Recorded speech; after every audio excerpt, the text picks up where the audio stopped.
Today we're talking all about how to have badass relationships. Welcome to the Loveable as Fuck show with Sherry Yazzie.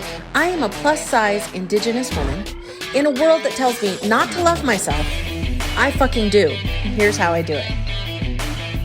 For more on how to defuck yourself, love yourself, and my emotional resiliency magnifying, life-transforming mindset hacks and self-care tools that you need to know now in order to transform your life and be happy as fuck, go to beloveableaf.com. That's beloveableaf.com. So let's talk about how to have badass relationships. First, let's define it. What is a badass relationship? So for me, a badass relationship is when I can fully be myself. I'm accepted, I'm loved, I'm cherished inside of that relationship. It's real. There's still going to be life. We can have hard conversations, but the commitment inside the relationship is there, so much so that like I'm clear they're committed, they're clear I'm committed, and we work through things as we go. So romantic relationships obviously are a big one, but applies for any kind of relationship, whether it's with your family, your children, your coworkers, your friends, because relationships, they can be badass. But what is the difference between a regular relationship and a badass relationship? And how do you start having them? How do you start having these relationships that support you in being who you truly are from your soul? How do you start having these relationships that are fun, passionate, exciting, fulfilling, safe? It's like this weird, back and forth, right? So how do you have a relationship that gives you that security and safety at the same time you have that passion and excitement? Like, how do you do that? And is it possible? And I'm here to say it totally is, right? Now, life happens to all relationships. There are going to be hard times.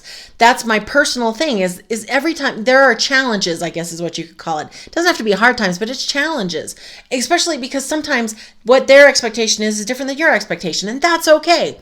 So how do we create these relationships? How is this possible? If you've ever seen someone that you're like really digging their relationship, that's so wonderful. You're like, I wonder how they do it, right? So let's get into how to have those badass relationships, how to have those relationships that support you on a soul deep level. So one of the things that I look for, like if I'm ever back before we we're all on lockdown, out in like networking situations, I would really pay attention to this. I would talk to someone, and after I walked away from them, did I feel more energized or less energized? So whether you're an introvert or an extrovert or whatever, literally if you watch yourself around people, there will be people who, when you talk to them, you get like excited. It's like feels good. And then there will be people that like just tank, your energy tanks. You feel like, man, I need a break and maybe a cup of coffee. So like watch that, because I have found that that's a good indicator of someone who, I could connect with on a deeper level, right? So I don't want to be around people who always suck all the stuff out of me. Now, will a person sometimes suck stuff and sometimes give stuff? It sounds like I'm talking about a weird sex thing. But yeah, I mean, they will, right? Depending on where we are in our spots. So I'm not saying just because one interaction I wasn't energized afterwards that I'm like, oh, never talking to that person again. But I will say that if I find repetitively that talking to a person basically takes me out of my zone, I struggle, it's like rough, I don't tend to seek that person out. Now, if they're family members, then what I do is I actually create some boundaries for myself, some energy shields for myself, right? To be able to be with these people and not have it get on me, not have it fuck me up. Because I was reading this thing and it said that, powerful empaths, that they can take the negative energy and transmute that and put it back out into the world. And I was like, that's really powerful. And sometimes it's nice to just have a really good shield so that everybody's stuff isn't getting on you and in you and down through. And I wasn't even planning on talking about this, but since we are, let me just talk to you for a second. If you're an empath, like you are a super feeler, when you're around people, you start to get lower energy. It's hard for you. Some people get actual stomach aches or headaches when they're around people. It's like because all of these people's emotions, you can feel it. It's really clear. Because I didn't know everybody didn't know how to do that. Like, because when I went in a room, I could feel the energy in the room. I could feel, and I start talking to people and I can feel like if they're regardless of how they're presenting, like how they're actually feeling, right? I didn't understand that was a thing, that wasn't something everybody could do.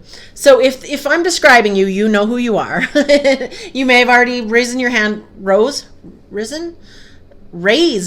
your hand when I said empath. So if this is for you and you've been out there without a shield, or your shield is bumpy and you're still getting stomach aches or headaches or low energy after being around people, since we're getting back out into the world now, some of us anyways, I want to gift you something I made for any empath who basically needs that shield. Now, this shield is good for anybody, whether you're an empath or not, but especially for empaths, because it's a shield that resides not outside of yourself. And it's something that truly has transformed people's lives. Just this one thing. It's totally free. You can go to my YouTube channel. So if you go search Loveable AF on YouTube, you'll see it. The very first video that pops up when you go to my channel is it's called Become Bulletproof. And if it's not, then you can just search Become Bulletproof. And there's a video on there that literally will walk you through the energy shield training. I think it takes about 40 minutes or so, maybe 50 minutes, but it's so well worth it if I'm talking to you. Okay, so that's something, and honestly, for anybody who's in a relationship who's struggling, like maybe taking on their emotions, this is really good for you, because this was a huge breakthrough for me with my husband, because literally, like, I had a big shield out here. I had a big shield, like a big bubble, if you will, and no one got into it, but who did I allow inside the shield? Well, my husband, my son. And so literally, it's like they would touch my skin, hold my hand, and I could feel all the things, and it was just getting all over me. Because let's get real, people have emotions. Sometimes people are sad, sometimes they're mad, and it was just bombarding me. And so I learned this so that literally people can touch my skin, I can shake a hand, and their energy no longer gets on me. So if that's for you, I highly recommend it. It's really useful for your closest relationships, because you can still get to have all of the yummy love and all the wonderful things still comes through, but you no longer have to take on their emotions. So that's one thing around badass relationships, is literally creating it so that your energy is your energy and their energy is their energy. So it's not bombarding you continually, consistently, all the time. That's a big one. If you guys go over and do that training, I would love to know. You can comment on the video itself. You can come back. You can email me here on I give you an email address if you guys want to talk to me from the podcast. So just find me and let me know how that went for you. Okay. All right. So let's get back into it. So badass relationships. Okay. So this is you being supported at your highest level by your relationships, having these beautiful relationships that have all of this yummy layers and beauty and love and passion and fun, and aren't scared to go the more complicated places when obstacle comes. It's like you lock arms and you've got this together, somebody who has your back. This is the kind of relationship we're looking for. So how do you do it? So first thing, that energy thing, that's definitely one. Second thing for me was my standards. It matters so much what kind of standards you have. And your standards come from your beliefs. What you believe you're worthy of, what you believe a relationship looks like, what you believe love looks like all of these beliefs are operating and literally creating your world. So I'll give you an example. And this is something I know from a lot of other moms that I've talked to, it's a big deal. A lot of the child rearing tasks just got left to them, and it caused some issues. It's like, oh, he never changes diapers, or, oh, he can't even manage any of this stuff. I don't even know if guys can. This story that's there. But here's the issue. Regardless, we're not going to hit on, is it all true or anything, but how does it feel? Is that providing you the kind of relationship that you want? Is it really, truly creating this passionate, wild, romantic relationship with your partner to be resentful and pissed that they're not changing diapers or whatever it is, or having the belief that they aren't even capable of managing to do some of the things that you do? Just start considering that that's not working. Is it working? It definitely didn't work for me. So I'll talk to you about it. So a specific example. I never had a belief that men, one, couldn't or shouldn't or wouldn't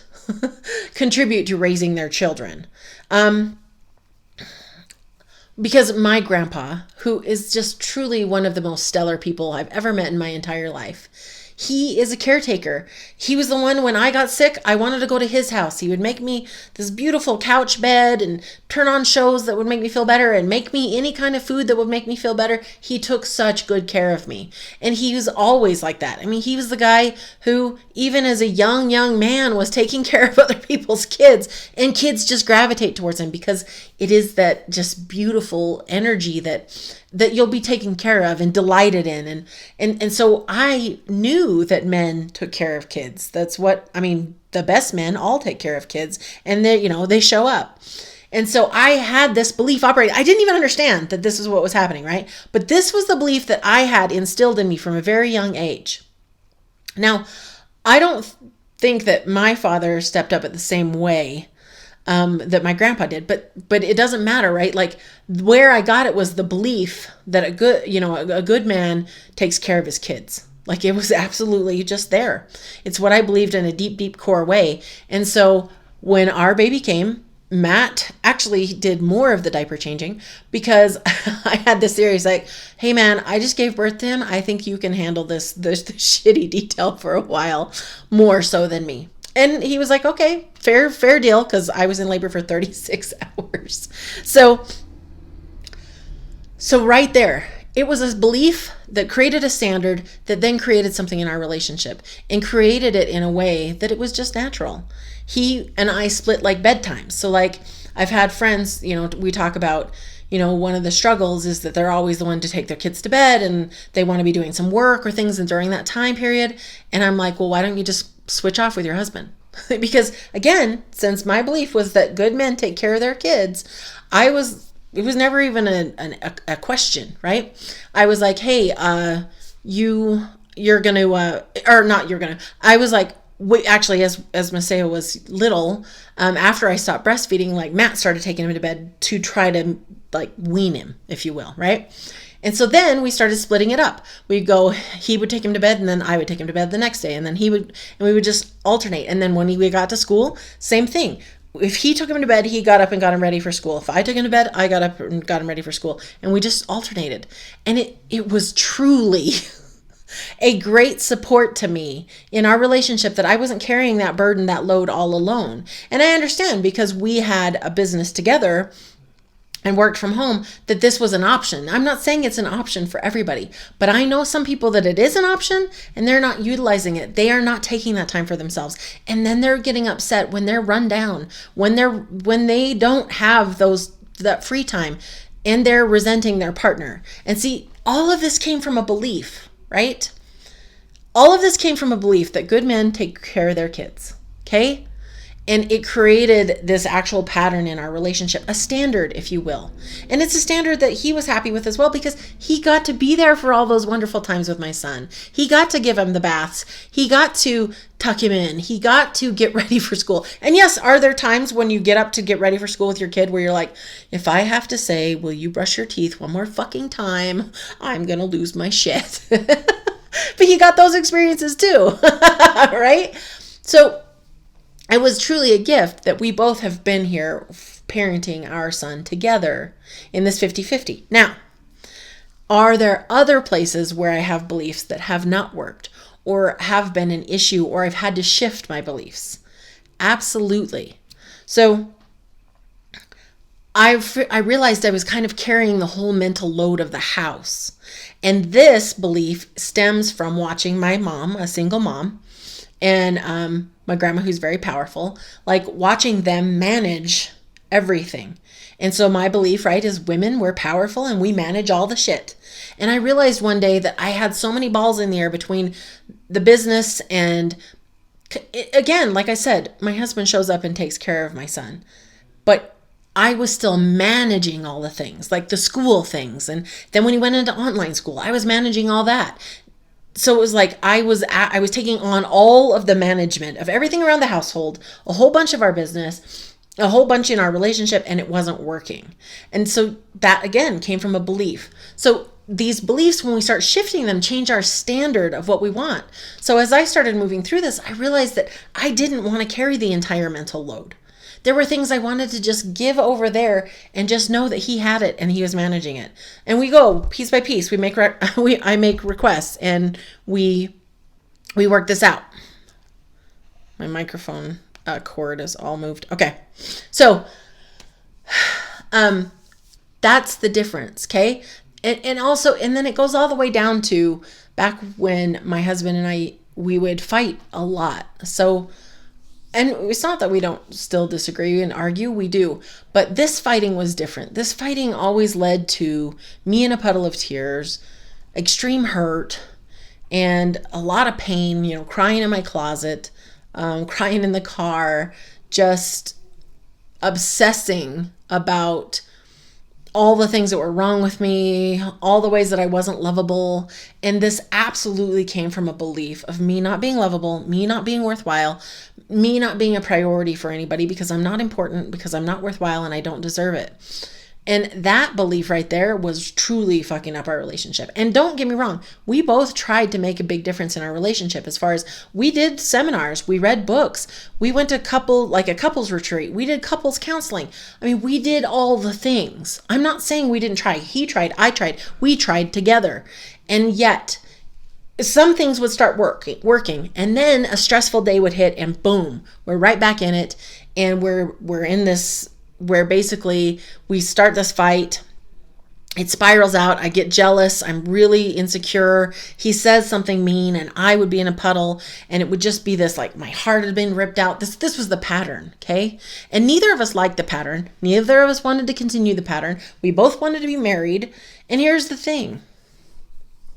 When I changed my belief that I was lovable as fuck, I changed it from I wasn't lovable, nobody's ever going to love me and nobody's ever going to stay, everybody's always going to leave me because I'm not worthwhile enough, I'm not blah blah enough, whatever thing you want to put in there, pretty enough, thin enough, whatever it is. And I changed it to I am lovable as fuck just the way I am. I don't have to be different, I don't have to look different, I don't have to weigh anything different. I am lovable as fuck exactly as I am. That belief right there shifted that entire pattern as soon as I truly took that belief on as mine. And it's actually operating in the background for me now all the time.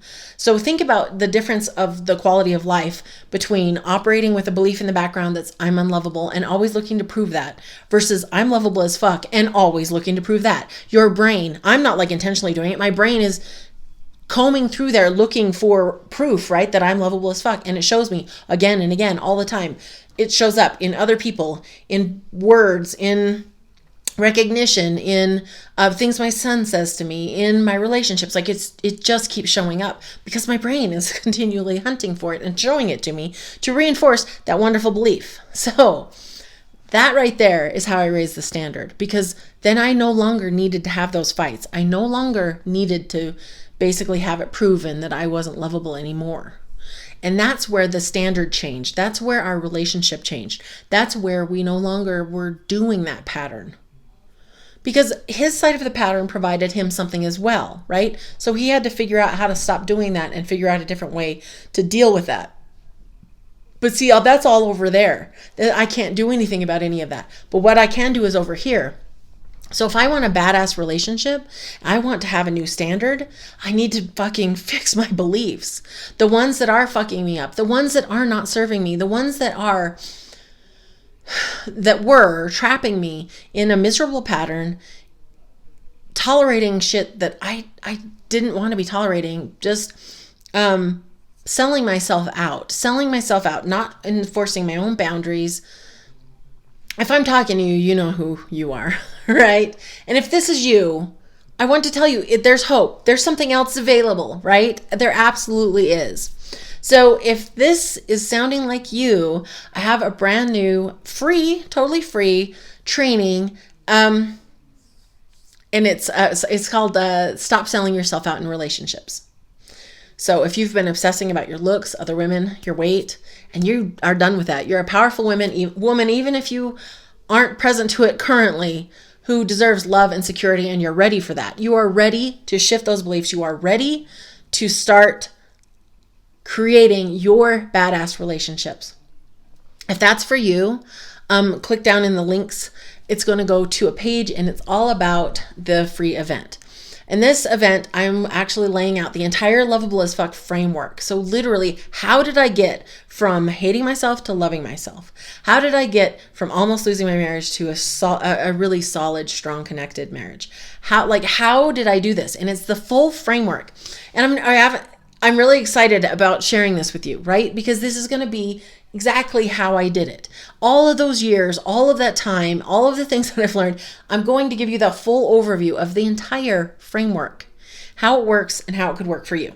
So if that sounds like you, absolutely get in, because when you guys listen to this, depending on when you're listening to it, a version of this will be out there for you. But right now, currently, if you're listening, like right when I publish, it's going to be live, and you can come and ask me questions after, okay? So if you are on this, then absolutely get on it, because it's going to be live. And who knows, when you listen to this, there might be another version of it.